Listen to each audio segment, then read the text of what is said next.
Bojxona chegarasini kesib o'tayotgan jismoniy shaxslar diqqatiga. Agar siz olib kirmoqchi bo'lgan tovarlar bojxona to'lovlari undirilmaydigan cheklangan me'yorlardan oshsa, olib chiqayotgan tovarlaringiz respublika hududidan tovarlarni olib chiqishning cheklangan me'yoridan oshsa, siz olib kirayotgan yoki olib chiqayotgan O'zbekiston Respublikasining naqd valyutasi va yoki naqd chet el valyutasi 100 million so'm ekvivalentdan oshsa, u holda yo'lovchi bojxona deklaratsiyasini to'ldirib, qizil yo'lakdan harakatlanishingiz so'raladi. Deklaratsiya 16 yoshga to'lgan shaxslar tomonidan O'zbekiston Respublikasining davlat chegarasidagi o'tkazish punktlari orqali O'zbekiston Respublikasining bojxona chegarasini kesib o'tayotganda to'ldiriladi.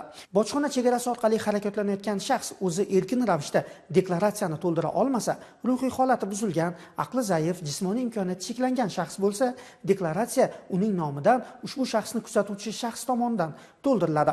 Bunda deklaratsiyada ko'rsatilgan ma'lumotlarning to'g'riligi uchun deklaratsiyani to'ldirgan va imzolagan shaxs javobgar bo'ladi. Deklaratsiya bojxona organlarida rasmiylashtirilgan yildan keyingi yildan e'tiboran 3 yil davomida saqlanadi. Deklaratsiya 2 nusxada to'ldiriladi. Deklaratsiyaning bir nusxasi bojxona organida qoladi, ikkinchi nusxasi esa deklaratsiyani to'ldirgan shaxsga beriladi. Ushbu deklaratsiyada ko'rsatilgan ma'lumotlar O'zbekiston Respublikasining naqd milliy valyutasi, naqd chet el valyutasi, boshqa valyuta boyliklari, har qanday ko'rinishdagi va holatdagi qimmatbaho metallar va qimmatbaho toshlardan yasalgan buyumlar, tovarlar hamda transport vositasini olib kirish yoki olib chiqish uchun asos bo'lib xizmat qiladi.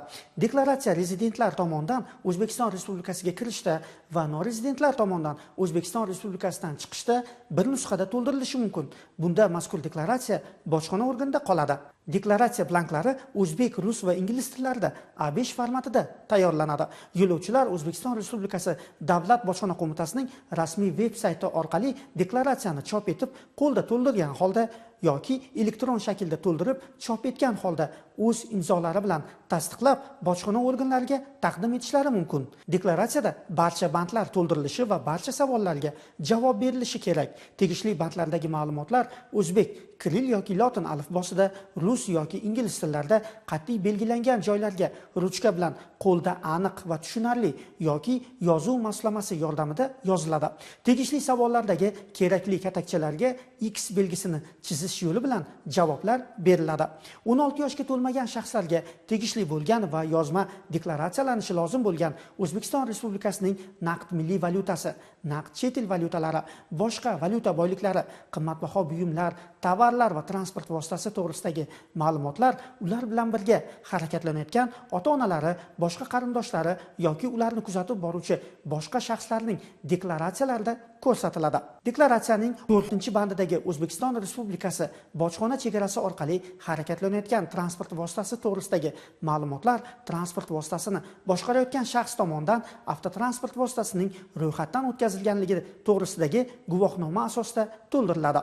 Deklaratsiya O'zbekiston Respublikasining naqd milliy valyutasi, naqd chet el valyutasi va boshqa valyuta boyliklari, qimmatbaho buyumlar, tovarlar hamda transport vositasini bojxona nazoratiga taqdim etishga qadar uni to'ldirgan shaxs tomonidan imzolanishi kerak.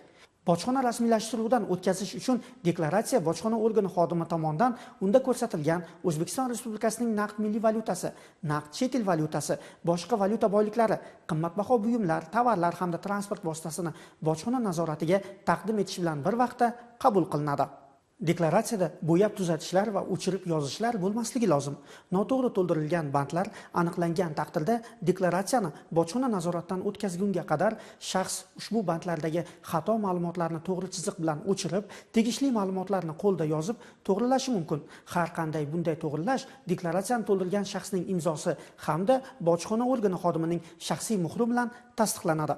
Deklaratsiya bandlaridagi yozuvlar bojxona organi xodimi tomonidan biror bir o'zgarishlar va qo'shimchalar kiritilishining oldini olish maqsadida uzluksiz chiziq bilan doiraga olinadi hamda yozuv uchun nazarda tutilgan barcha bo'sh joylar esa chizib qo'yiladi. Deklaratsiya yo'qotilgan taqdirda tiklanmaydi. Deklaratsiya yo'qotilgan taqdirda shaxs deklaratsiyani bojxona rasmiylashtiruvidan o'tkazgan bojxona organiga murojaat qilganda deklaratsiya nusxasini va unda ko'rsatilgan O'zbekiston Respublikasining naqd milliy valyutasi, naqd chet el valyutasi, boshqa valyuta boyliklari, qimmatbaho buyumlar hamda tovarlarni olib o'tilganligini tasdiqlovchi ma'lumotni olish huquqiga ega bo'ladi. Unutmang, deklaratsiyada noto'g'ri ma'lumotlar ko'rsatish qonun hujjatlariga muvofiq javobgarlikka sabab bo'ladi.